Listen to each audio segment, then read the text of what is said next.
তোমার আদর খাইতে ভালো লাগে? হ্যাঁ, ঘুরতে ভালো লাগে? ও বাবা, ঘুরতে ভালো লাগে?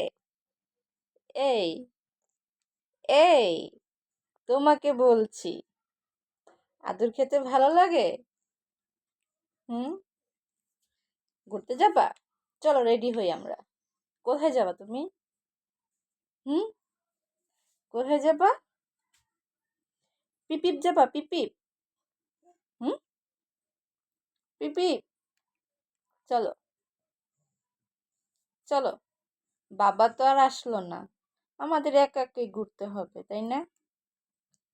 হুম, বাবা, তুমি বড় হয়ে যখন তোমার ভিডিওগুলো দেখবে, তখন তুমি বলবে, আল্লাহ আম্মু তোমার সাথে তো আমার মিলেই না, এটা বলবে। ওরে সোনা।